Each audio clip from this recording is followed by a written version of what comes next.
to say, if you want to see more of this, then please financially support the comic.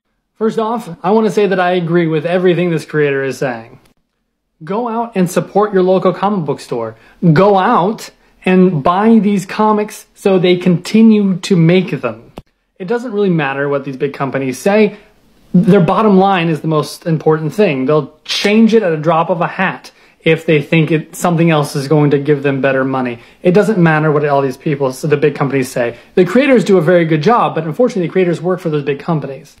But a big thing that's going on with this comic that I'm seeing is, like it happens every single time, when a African-American character takes over the role of a traditionally white character, when a female character takes over the role of a traditionally male character, and then obviously anything that has to do with the LGBTQ plus community is always criticized when it comes to things like this. And I've been getting it nonstop on all of my social media pages about how this is just overdoing it.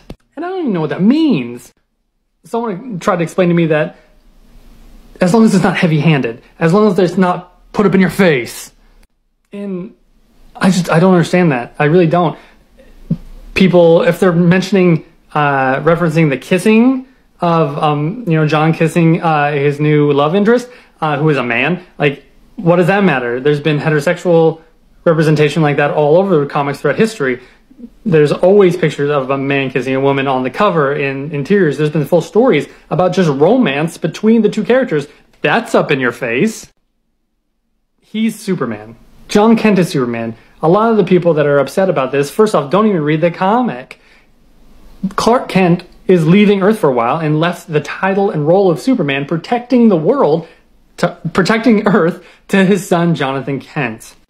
He is Earth's Superman. This happens all the time. You don't need a special name or anything to separate the two. He is Superman.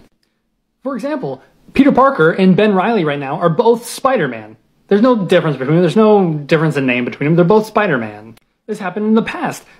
Bruce Wayne and Dick Grayson were both Batman at the very same time. They didn't have a name separating the two. And currently, Wayne and Fox are both Batman as well. Spider-Man and Miles Morales, Peter Parker and Miles Morales are both Spider-Man. There's no there's no difference between them to separate the two. That's a title. They both represent that character, that title, and what it represents and what it stands for, and so they live up to that, and so they're called that. John Kent's sexuality has nothing to do with his character, his morality, what he stands for. It's just part of who he is, a part of who he is. There's a lot more to the character. Read the comic. Tom Taylor does a beautiful job explaining this character